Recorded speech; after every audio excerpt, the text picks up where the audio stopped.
भूख नहीं लगती, कुछ खाने का दिल नहीं करता, हर चीज़ बदमज़ा और फीकी लगती है ना, तो इन सारी चीज़ों का हल ये ज़बरदस्त बम्बास्टिक चटनी है। रोटी हो, पराठा हो, रोटी के साथ सालन हो या ना हो, चावल हो और किसी भी किस्म के हो, चाहे उबले हुए ही क्यों ना हो, ये चटनी लें और अपने मील को इंजॉय करें।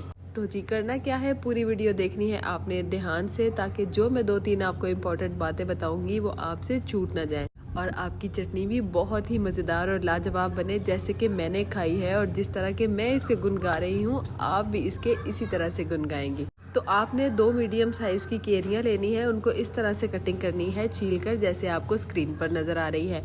उसके बाद 6 टमाटर लेने हैं और उसको दरमियान में से हाफ हाफ करके इस तरह से आपने उल्टा रख लेना है, जैसे आप कच्ची केरी की कढ़ाई बना रही हो। और फिर 1 मुट्ठी उसमें छिला हुआ देसी लहसुन डाल दे, देसी नहीं है तो दूसरा भी ले सकते हैं, कोई मसले की बात नहीं है।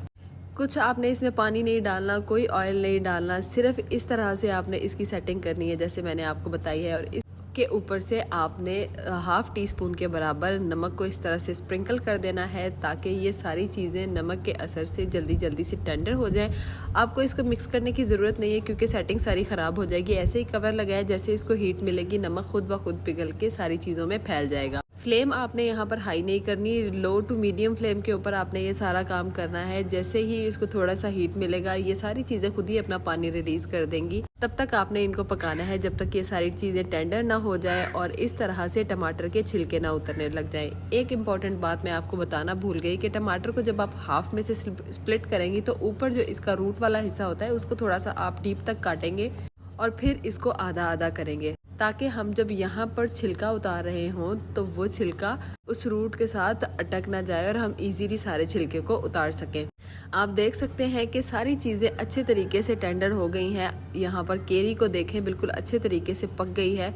कच्चा आम अगर पक जाए तो टमाटर तो उससे बहुत ज़्यादा सॉफ्ट होता है, तो टमाटर भी पक जाता है। अगर इसके अंदर कोई एक्स्ट्रा पानी हो ना तो फ्लेम को तेज़ करके पानी को अच्छे तरीके से सुखा लें। उसके बाद आपने लेना है यहाँ पर चॉपर।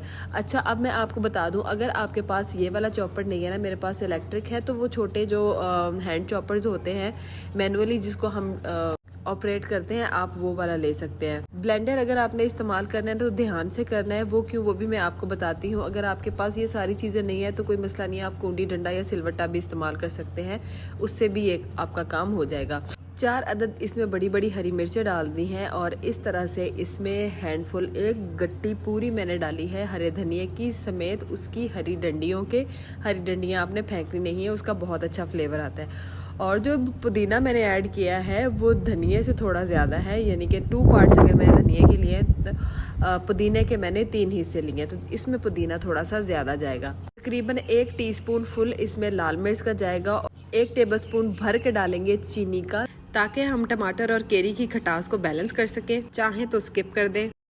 इसको चॉपर चलाकर चॉप कर लेंगे और दरदरा सा पीस लेंगे। अब ब्लेंडर यूज़ करने से मैं इसलिए रोक रही हूँ क्योंकि ब्लेंडर में आपने इसको जो है ना वो फाइन सा पेस्ट नहीं बना लेना, लेकिन अगर आपको मसला नहीं है, आप खाना चाहते हैं फाइन सा पेस्ट, तो वो आपकी मर्जी है, लेकिन ये वाला टेक्सचर इस चटनी का ज़्यादा अच्छा और ज़्यादा फ्लेवरफुल लगता है। तो ब्लेंडर भी आपने ध्यान से चलाना है और इस तरह की आपकी चटनी दरदरी सी और मोटी मोटी सी होनी चाहिए, क्योंकि मुझे ज़्यादा अच्छी, ज़्यादा फ्लेवरफुल और ज़्यादा प्रेजेंटेबल लगती है।